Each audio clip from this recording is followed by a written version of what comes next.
Lucky number 13 students here right now. So let me know, do you guys, any questions out there about homework, about quiz? Any questions?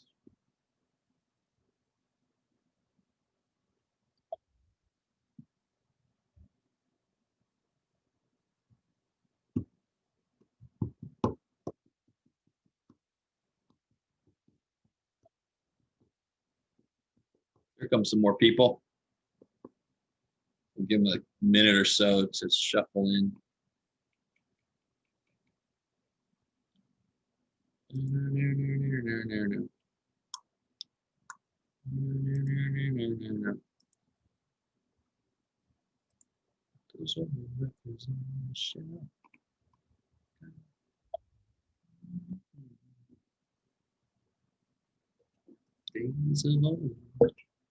All right, guys. So some more people came in. Anybody have any questions from anything? And then we'll get back into where we left off. Everybody remembers tomorrow's a holiday, right? Tomorrow. It doesn't go to Thursday also. It's not a 5-day weekend. Right? So we still have class on Thursday. It's just they decided to put a holiday on Wednesday. Okay. All right. So if nobody has any questions, we're going to get back into where we left off.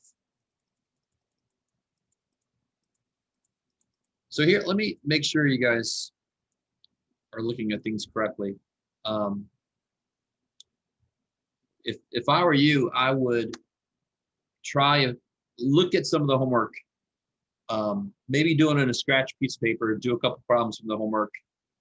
The homework that's related to what we discussed that day, right? I mean, because what's happening in a few of my classes is people don't start the homework until like a week after we lectured on it, and they forget everything about how it works. So that's not the optimal way to do things. Now, you always have the YouTube videos, and I'm trying to be better about being specific in the description about what the videos are about. So you can always go back and watch those again right before you do the homework. Yeah. But if nobody has any questions, we're going to get right back into chapter 4.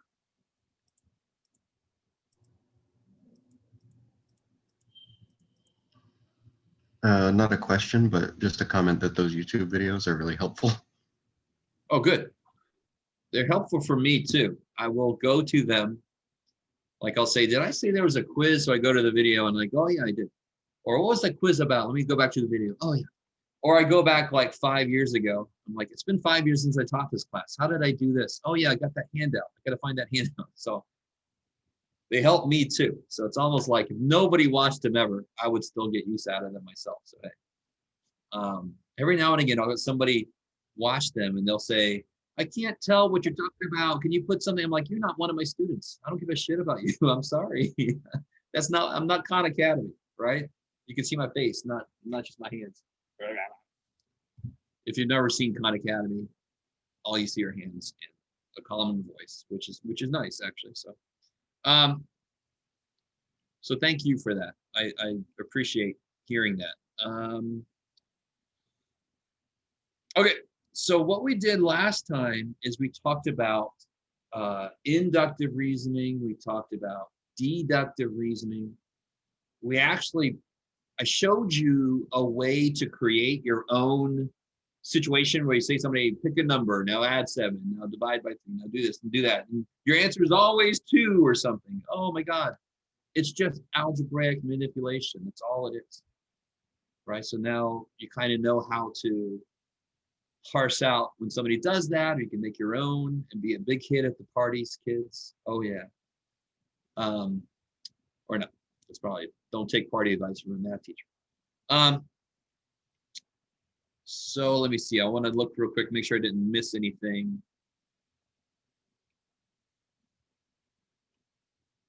Bum, bum, bum, bum. No, okay, good. All right, so what we're about to get into. Let me ask you your opinion on this topic.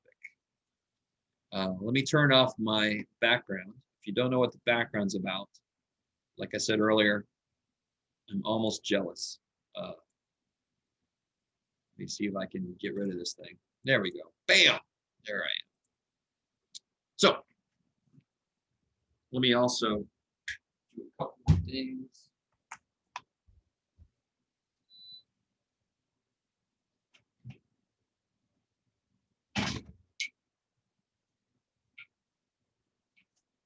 I know, hold on.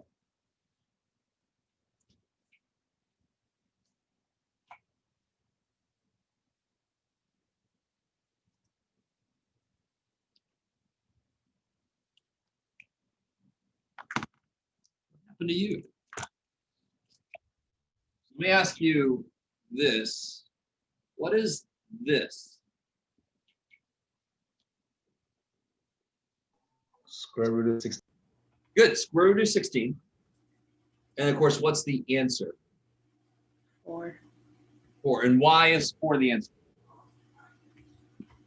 Because 4 times 4, I don't know. Yes, I love it. Exactly. Love it. I like some of you guys are like, what do you want from me? It's 4. Leave me alone. The reason I asked that, now we're not gonna talk about this next thing, but I'm gonna talk about it right now anyway. You're not gonna have to do this in the homework. What the hell would this be then? If I could draw it right, it might be easier. You put that 3 more in there. What would that be? So what's understood to be here? Do you guys know what number is understood to be right there? 2.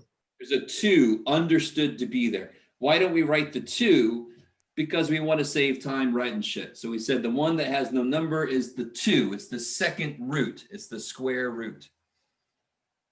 And the answer to a square root is what it takes 2 of to multiply to be this. So what would the answer to this be? What it'll take 3 of. Yes. What number does it take 3 of to multiply to become 8? 2. 2. Exactly. So that is true because 2 times 2 times 2, 2 to the third is 8. So the little number in here just means that would be the power on what to make this. Right? Or another way to say it is, I need 3 what's to multiply to be this. Is everybody with me? Okay. So that's the last. We'll see a higher root. I just want to make that just connect. I do see that, Jeff, but it when I look at it, it kind of confuses me because what was that? It takes actually 4 of those. No, it doesn't. No, be careful. No. This isn't addition. It takes 4 2s to add to be 8. It takes 3 2s. What's 2 times 2? 4 times 2? 8. Yeah. So watch this. You ready? You're thinking about this. Right? Yeah. Okay. All right. I've seen it, but it was confusing to me. I recognized what was happening, but it was confusing to me when I understand. So it's all about multiplication. Mm-hmm. I like it. Each time, yeah. I like it. So let me give you one more of these just because there seems to be some interest. What would that be? Don't give me the answer. Just give me what you're thinking about. Go ahead. I'm sorry. What does it take? Just tell me what it, you don't have to tell me the answer. Just tell me how to even start it. What does it take? How many 4s equal? I mean, how many numbers 4 times equal 81? Yeah, what does it take for to multiply to be 81? Now, real quick. And again, we're not going to do any of this in the homework. So some of you guys are like, why are you talking about it, Jeff? You know me better. What's 81? It's 9 times 9, right? And what's 9? 3 times 3. 3. And I can see the answer staring me in the face now, right? What's the answer to this then? 3. 3. It takes 4 3s. It takes 4 3s to multiply to be 81. Okay, okay. So I just like to go further than we have to, so you have a better understanding of the basic thing we're talking about, roots. So a square root is very simple. It just wants two what's multiplied to be this. That's what it wants. Okay.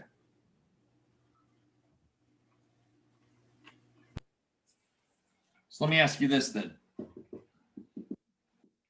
What's the square root of, what do you got, Jeff? What's the square root of 100? 10. That's right, because 10 times 10 is 100. I like it.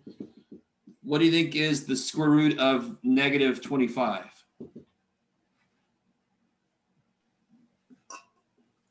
-5. Let's check that answer. If you think the answer is -5, then you're saying that -5 times -5 makes this. Is that true? It's 5i, right? Oh, yeah, you're going a little too far. Keep that to yourself. Yeah, I appreciate that. You're right, but let's not go there. Right now, all we got to, do you guys understand? Is there any real number that multiplies by itself to be negative? Think about it. If the number is negative, what's negative times negative? Positive. Positive. If the number is positive, then obviously the answer is going to be positive. There's no way to make a negative number using real numbers, which is all we talk about in this class. There's a whole other set of numbers called the imaginary numbers, which are a part of the complex numbers. We're not going to talk about those. Trust me, I wish we were, but you don't need to know about it. It's okay. All right, so you can't do a square root of a negative number and get a real answer. You can't.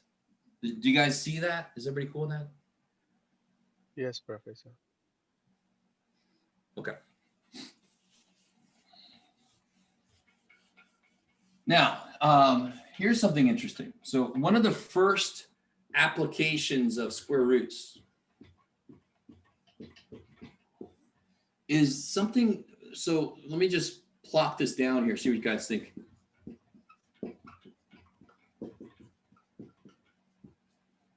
Have you guys ever heard of the Pythagorean theorem? Did I misspell theorem? Yes. So you've heard of Pythagorean theorem? What does that relate to, the Pythagorean theorem? Well, triangles. Triangle. What kind of triangle specifically? Right triangle. Right. Right. I love it. So let me give myself some space. I want to show you something kind of cool. I'm almost certain all of you have heard of this, and maybe it's just back in your brain somewhere, but a right triangle, if I call this A, and I call this B, and I definitely call this one C across from the right angle, it wasn't even Pythagoras. Pythagoras stole this from his followers. Math has a very sordid past. What did they figure out the relationship was between the sides? I think it's like a squared plus b squared equals the hypotenuse. Yeah, but Hypotenuse squared. yes, Hypotenuse squared.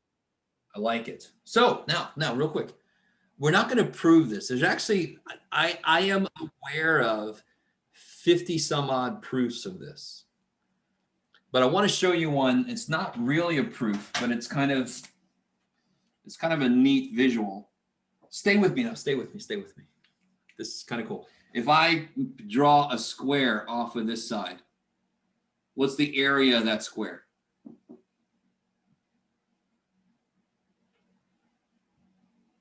We multiply a. 2a. A times A squared, right? If I draw a square off of B, what is the area of that? Am I gonna have enough room for this? We'll find out. B squared. B squared is crazy. And if I draw, what can I do now? Oh, who knows? What am I gonna do? If I draw a square off of C, what's the area of that? C squared. There's a really cool video. Somebody constructed something and they put water and they filled this up. And if you rotate it to here, the water fills perfectly up these two. So I love this visual in your head. this square area plus that area equals that area, which is what this says. Someone actually built that, and that's pretty cool. Yeah, man.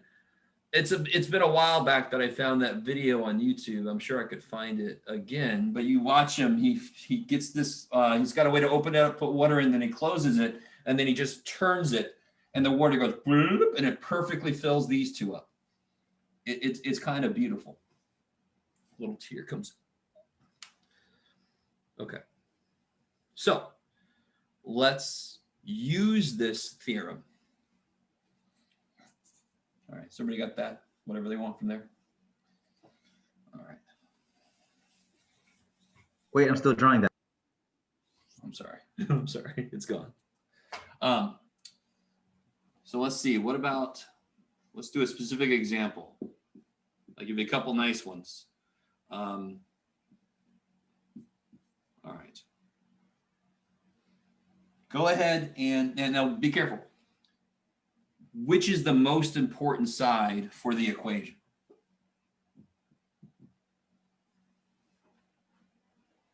What's the most important side for the equation? What do I mean by that? What's the side that has to be a specific something? A squared plus b squared. No, those are two sides. The most important side is the side that's going to be C, because that's the one that's by itself, right? In fact, since side C comes from the addition of the other two sides, right? Squares. Shouldn't it be the longest side? Doesn't C have to be the longest side? And think about it. Now, here's the beautiful thing. All right, stay with me, stay with me. What do all the angles in a triangle add up to be? Do you guys know? 180. 180, 11. So what's the biggest angle here? Right angle is how much? 90. 90. Can either one of these be bigger than this? If either one of these was bigger than this, then wouldn't the angles add up to more than 180, which is not possible? So this is the largest angle. So this is the mouth that opens the most. So this is the longest side. So the longest side will always be across from the biggest angle. So you must call the hypotenuse or the hypotenuse, you must call it C. It's got to be the biggest side. Now, I know this is old news for some of you guys. Just hang out, enjoy it. I'm talking to people that haven't done this in forever. Is everybody with me so far? Doesn't matter what A and B are. Do I have to call this one A? No, it doesn't matter because they're adding. Who gives a shit which one is which? C is the only side that's has to be it. So how do I do this equation then? What do I put in there?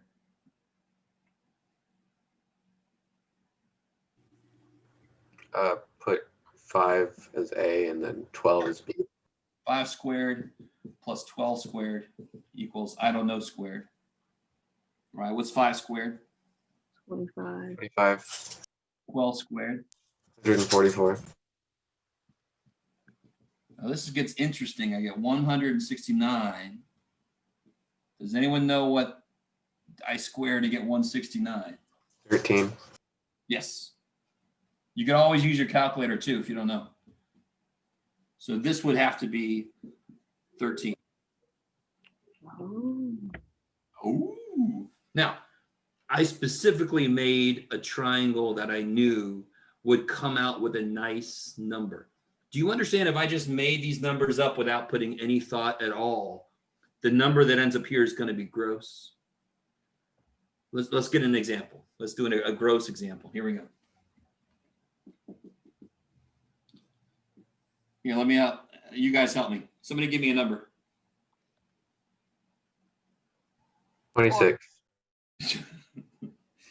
What are you doing to us? Stop doing that shit. Let's not go there yet. I heard 4. Somebody give me another number.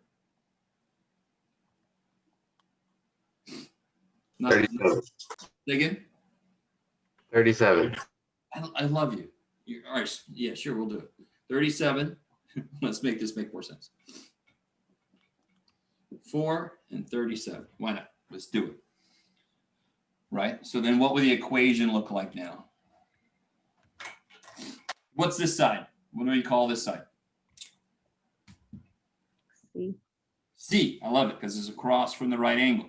It's the biggest side. It's across from the biggest mouth. So now I can just do 4 squared plus 37 squared equals C squared.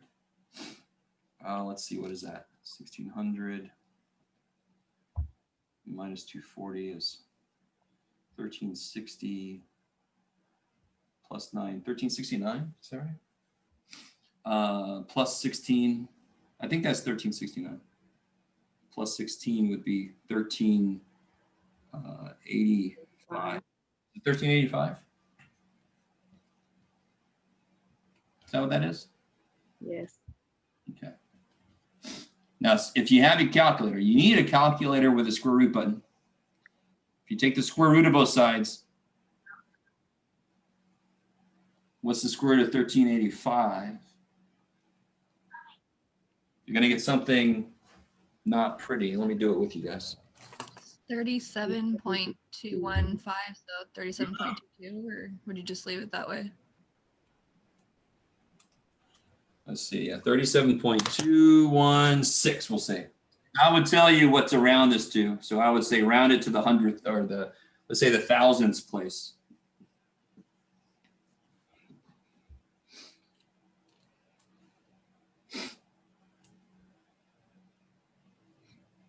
I like it.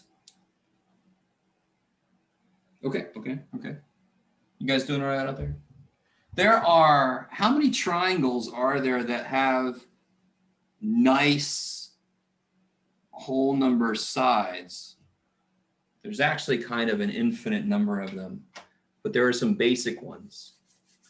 All right, is everybody with me so far? So we have an equation that works for right triangles.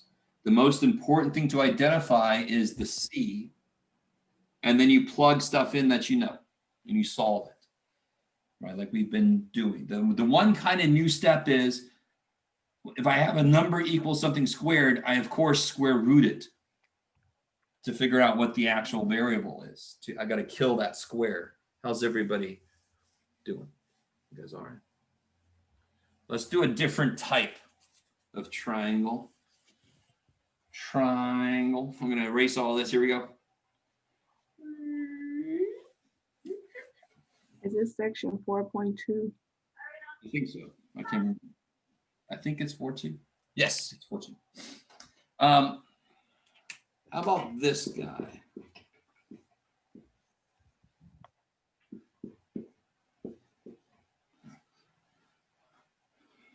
So there's only one thing different here.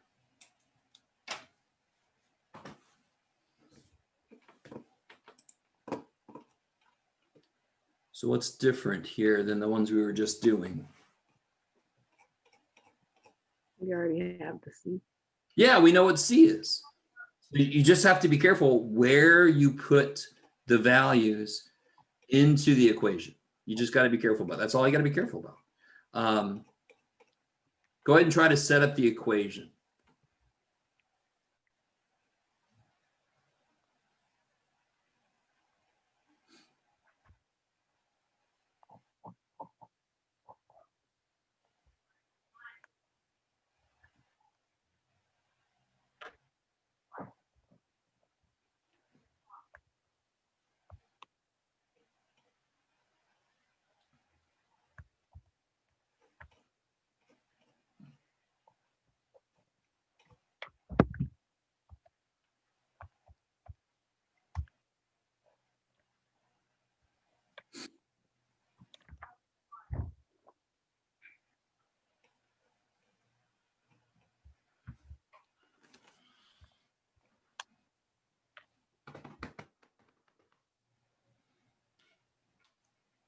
So let's see, I've got a squared plus b squared equals c squared. What really matters is this is C. I can call this thing A or B, it doesn't matter. So I'm just going to call it that. So I know A is 7. And I know C is 25. Right. right, so I get 49 plus b squared. Is this 625? Do I remember that correctly? Yeah. Yeah. And then subtract 49, and I get 576. Is that right? I think that's right.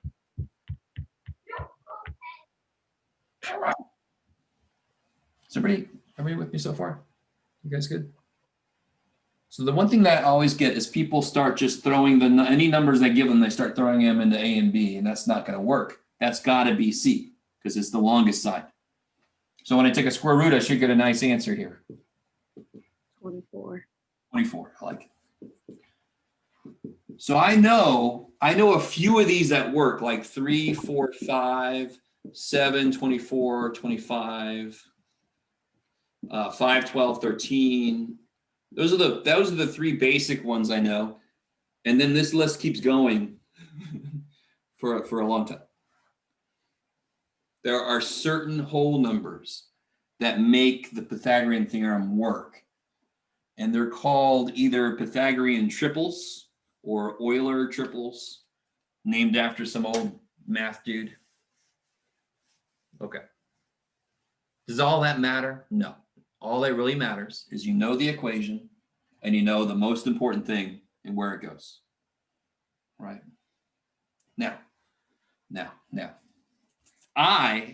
I'm going to come in here and I'm going to take this process and I'm going to use it in a place you might never expect. We'll find it. Okay, here we go. I'm going to erase all. Erase. Really, Jeff? You got to start saying what you're doing. Oh, okay. Let's bring some graphs back because we just can't get enough of those. I know. How the hell is Pythagorean theorem going to show up here? I don't know. Oh yeah, I do. That's right. Let's do this in here. Okay. Does that look right? Everything always looks, yeah, it looks okay. You can tell what I'm going for there, right? What point is that? 1, 1. And then what point is that?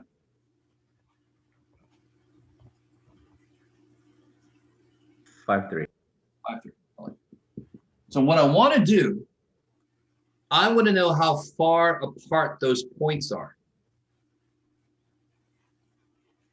So if I draw in what I want to know this distance, this shit and a half.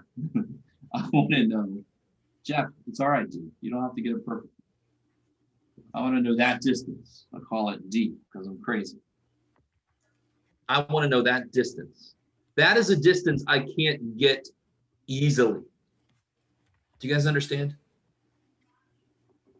I can't just go 5 minus 1 is 4. That has nothing to do directly with this distance.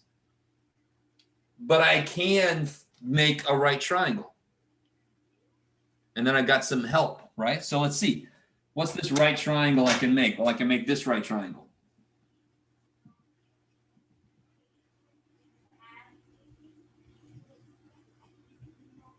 Now take a minute. Can you figure out how long this is and how long this is? Going straight, almost. Can you figure out the lengths of these sides? Don't say it out loud. Just take a minute and see if you can figure out the lengths of these sides. It's going to feel very familiar. Hopefully.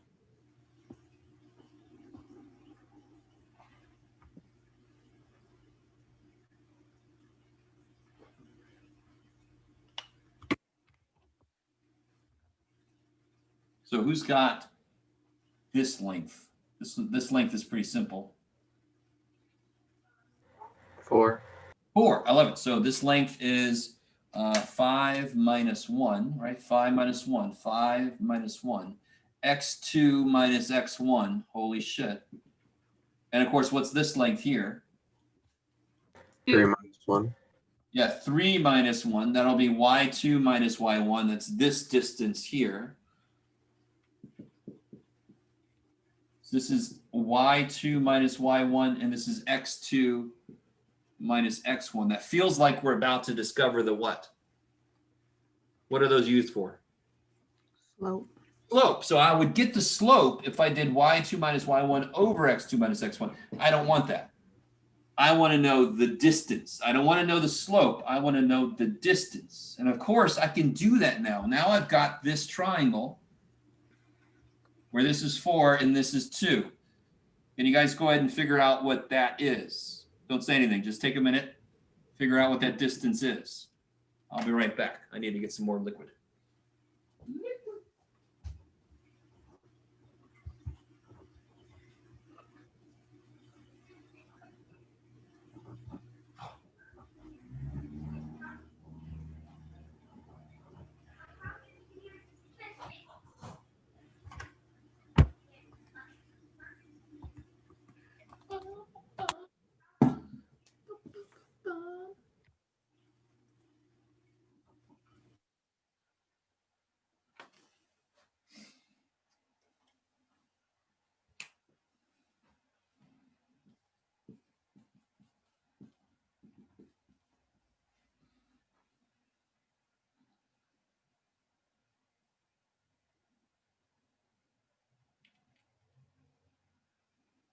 So this will be, I can do whatever I want here. 2 squared plus 4 squared equals c squared.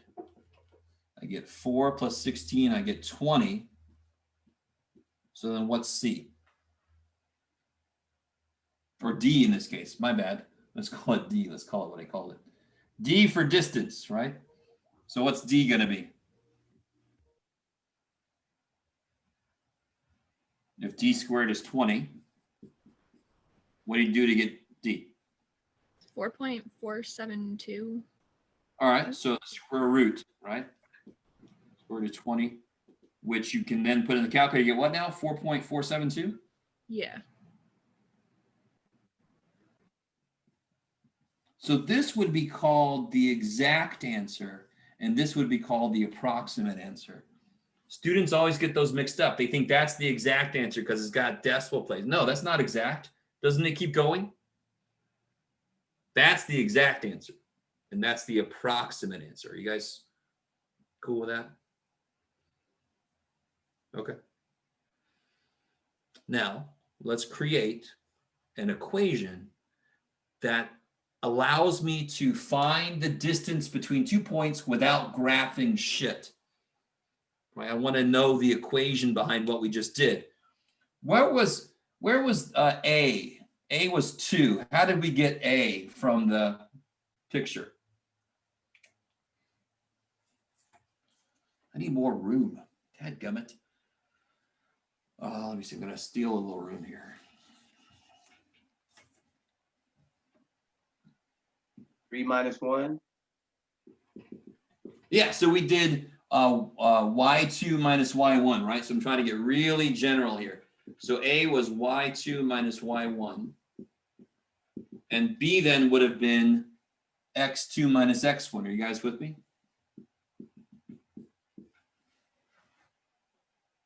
So I really want you to understand what we're doing. Did it really matter that I picked the point 1, 1? Could it have been any point? Of course. And this could have been any point. It didn't have to be 5, 3. How would I have figured this out? X2 minus x1. That would have been how long it is along in the x direction. Are you guys with me? It doesn't matter what the points are. I'm making a general formula that will give me the distance between any 2 points, and I don't even have to graph the damn things, right? So this is it. So here's the distance formula. Let me just put it in alphabetical order so it'll match with what you'll see.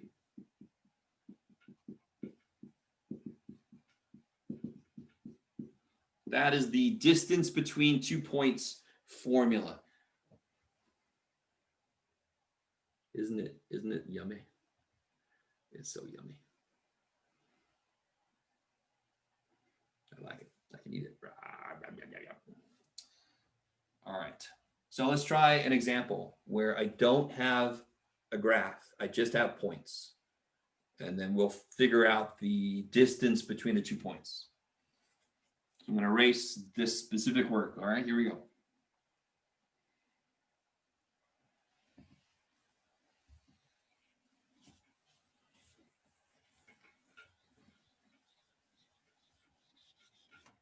So if I'm given 2 points, so let's see, find the distance between 4, 1 and 6, -2. I like it. Ha, ha, ha. Right, and again, if you want to, you can label these. Go ahead and try to plug that into the equation. Get as far as you can. And then we'll compare answers.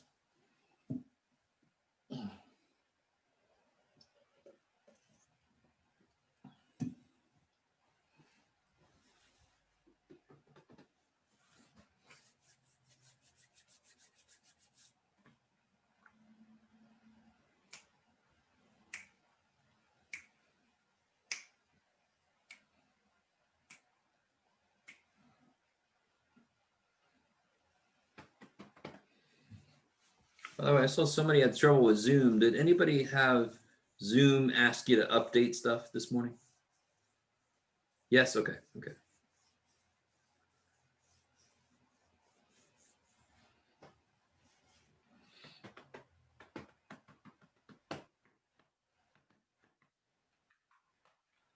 Oh, somebody left.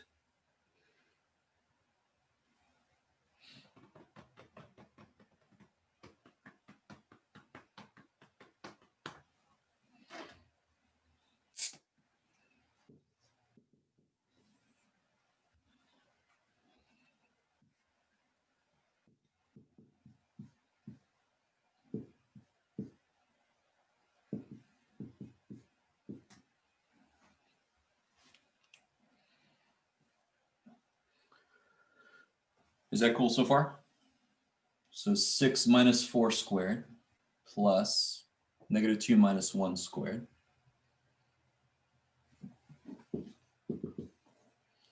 Two squared is 4. -3 squared is 9. So I get this. And you can plug that in the old calculator. Anybody have any trouble with that? You guys okay out there? And again, you can always private chat me if you don't want to say it publicly for some reason. But did anybody get the approximate answer? 3.605. I think it's 606, right? Yeah. Yeah, we rounded up. Yep. Always got a round. And again, I would tell you to take it to the thousands place or whatever on a quiz or something. I have no idea if they do it in the homework. Hopefully they do. Let's look at the homework. Let's look at what this is going to look like.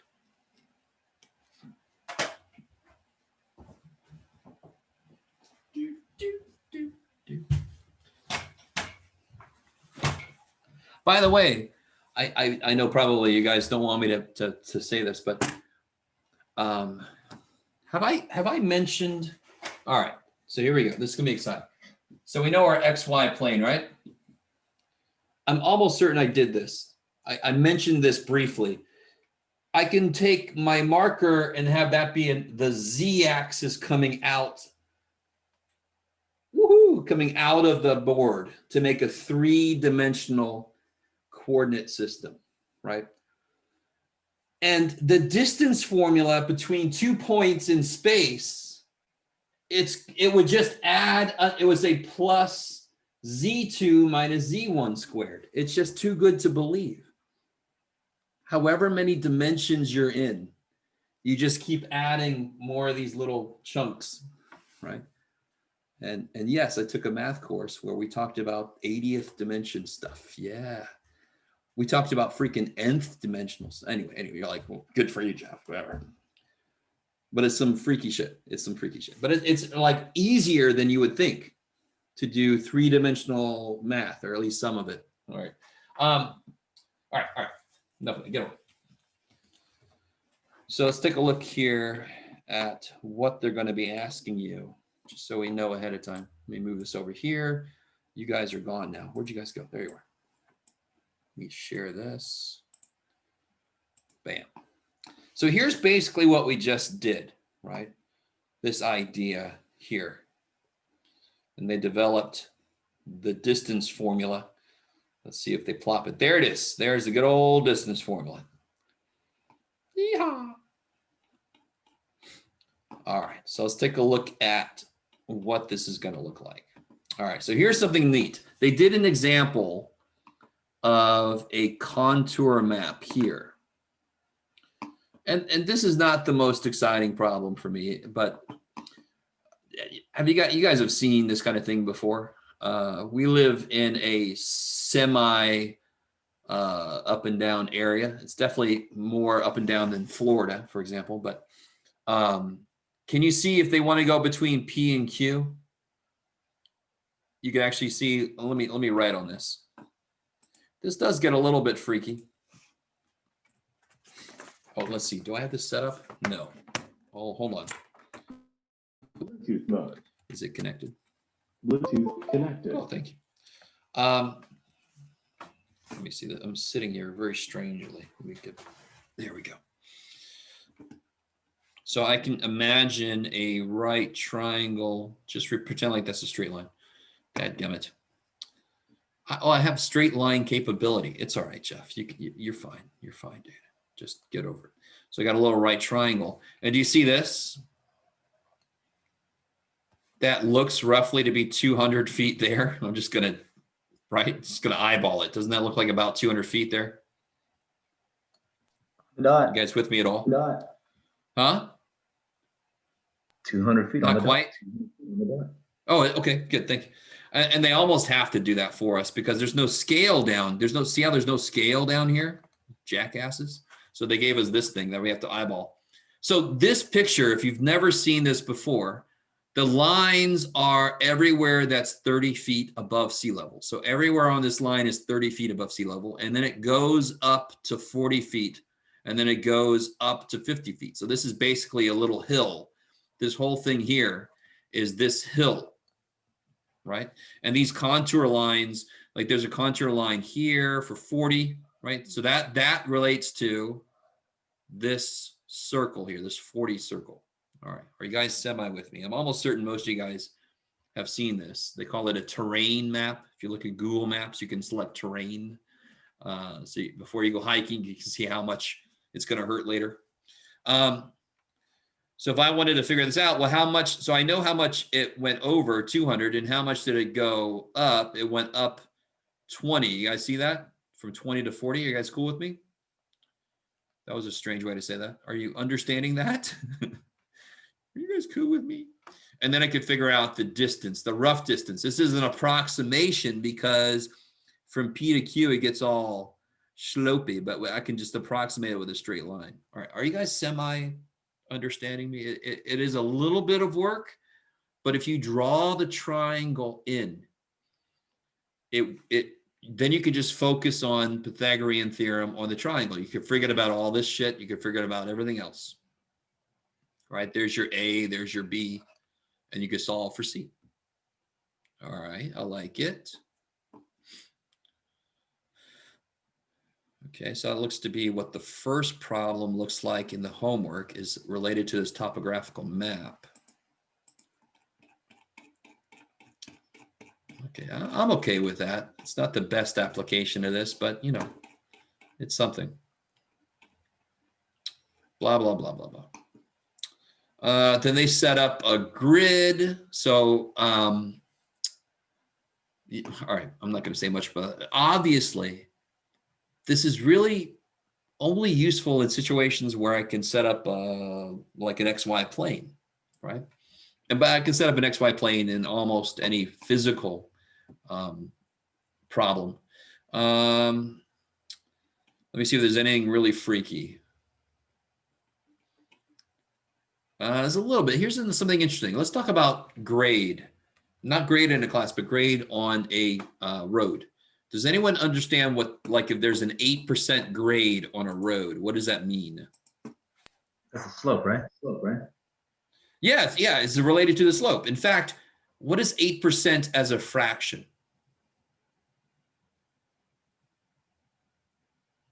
What's percent mean? What's 8% as a fraction? 8 over 100. Exactly. So this means it would go up 8 as it runs 100, right? So which means if I'm on this road, for every 100 feet I go forward, I also go 8 feet up.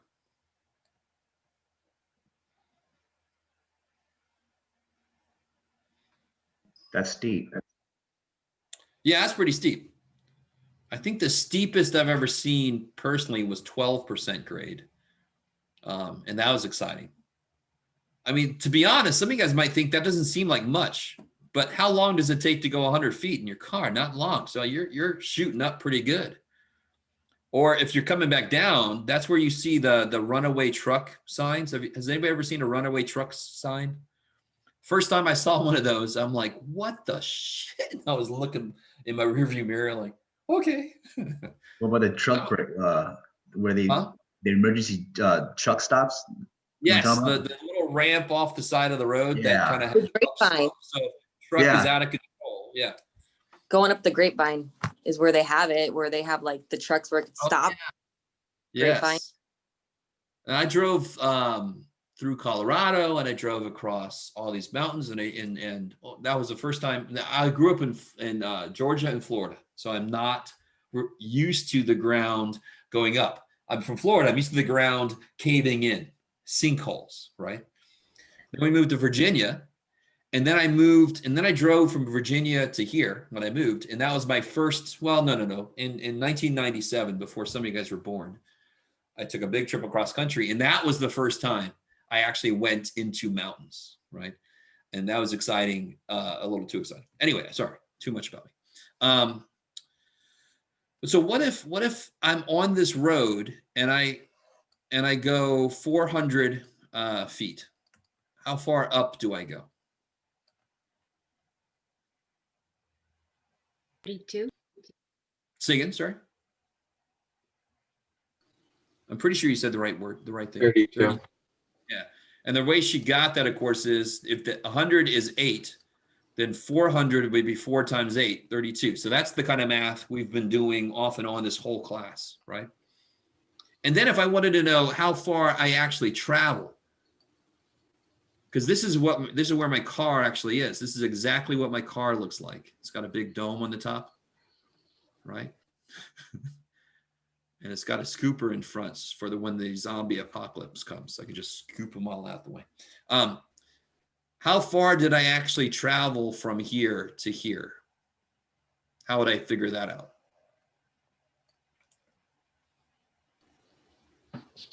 Do the a squared plus b Yeah, squared. exactly. The thing we just learned. And this is going to be some big ass numbers now, right? So this is or let's call it D. Let's keep it. Yep. So then, you do this, throw in the old calculator and get something. You guys with me? Okay. So in case you didn't really know what that meant when you saw like a 7% grade ahead and you saw these brake checks, now you know it's related to the slope and it doesn't take much. I mean, flat is 0%. So once you're at 8%, that's pretty good. That's pretty good steep slope. I don't know if it's just my book, but my number 7 is different from your number really? 7. What does yours say? What distance does a vehicle cover horizontally in driving up a bridge? Your answer to number 5 is a hypotenuse of a right triangle. Does anybody else's say that? Anybody else's number 7 different? This is page 483, right? Yeah, mine is like first too. Really? All right. Well, I'm sorry, guys. You'll have to, if somebody can snapshot that and send it to me, that would be much appreciated. Let me see if my physical book is different. What is this? Page 483. Physical book. What distance does a vehicle cover horizontally? Yeah, you're right. Yeah, you're right. The number 6 is the same though. No, it's not. Number 6 is different also. Okay, this is really weird. My Kindle edition is way off. Well, that sucks. Damn it. Thank you for letting me know. I think it was different somewhere else too, wasn't it? Is anything else different here? Let me see. That page looks the same. Yeah, this is the same, but number 6 and 7 are definitely different. Number 7 is basically doing what we just did, figuring out the distance on the hypotenuse. All right. Well, that sucks, man. So anytime you see that, let me know. I need to know where things are wrong or different. Okay. So which problem are we doing for the homework? Same problems. Yeah, it looks like number 6 and 7 in my Kindle edition are different for some reason. But in my physical copy, it's the same as what Nikisha just said earlier. So I have no idea why that's so. I got the same edition. Anyway. Okay, so that's the kind of homework you'll see. They have examples of them in the section as always. So all that was really in this section was Pythagorean theorem, square roots, and then some very specific applications of Pythagorean theorem and the distance formula, right? And the distance formula is just Pythagorean theorem. That's where it came from. Let's see. So getting ready for the next section. This kind of goes back in time a little bit. Remember pie charts? Oh, shit. And then the rest of this is really mostly just, can you use your calculator correctly down here? What we're about to get into, and I think I said this yesterday, and this is why I wish this book was reordered. If I would have thought about it, I would have put this sooner, because then we could have analyzed the polls, all the different polls for what was going to happen in the election. But now we can look at them and say how wrong they were, or if any you got right. Oh yeah, pollster.com. I love it. So the main thing we're going to focus on in this section is something called margin of error. Margin of error. So anytime you saw a poll, they would say something like, it looks like 40% going to vote for Trump and 45% going to vote for Biden. And at the bottom, it would say plus or minus 3% or plus or minus 4%. Has anybody ever seen that before? Have you ever looked at a poll and it said, give or take 3 or 4%? And the reason why the shit is that are stats people going, well, how sure are you about that? Oh, I don't know, man. Give or take 3. Oh, okay. All right. I mean, it's because of the fact that we got that information from a sample of people. So when I try to apply that to the whole population, I have to build in the fact that I could be off by something. And it isn't just a number they come up with. It's a number they calculate. So let me ask you this. This is going to seem like it's coming out of nowhere. If I'm about to do a poll and figure out somebody's population's feelings about something, so I'm going to talk to a sample, how can I make my error smaller? What's the main thing I can do to make my error smaller? A larger sample. Yeah, larger sample. So in the math of calculating the error, the size of the sample is in the denominator. If I'm dividing by something and it gets bigger, then my result gets smaller. So that's why mathematically it makes sense that the bigger the sample is, the smaller the error is. All right, that might be a little too much, but if you are going to take statistics next, you'll get a lot deeper than we will into this margin of error idea. Let me see. So there's some idea about confidence intervals. We're going to look at some specific articles and things where they give me confidence levels. So we're going to look at some of that, but that's going to be tomorrow. As far as today, I have done everything I wanted to do. So that's a good place to stop right there. Let me know if you guys have any questions, if you need to. I kind of built in some time at the beginning of class for more questions, but you didn't have a lot of questions, so we're done early. If anybody needs to hang out after, let me know. Otherwise, you are free to go. And don't forget, tomorrow's a holiday. So I'll see you guys on Thursday.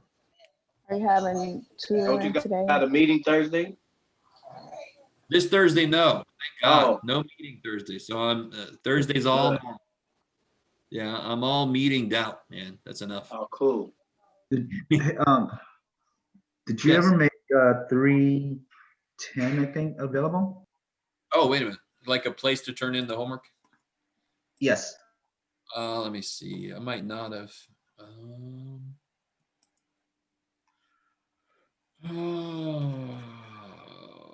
No, not yet. Okay, so I can do that right now. Thank you. Thank you. Sure. How's everybody else? I need to make some chapter 4 also. Good. You're gonna have your group to, your Office hours. Yeah. office hours. Yeah, on Thursday, yeah. Or today, yeah, today also. Yeah. Yeah. There we go. Let me put that in there. All right, guys. Anybody have any questions? All right, I'm gonna head out. I'll see you guys. See you guys later.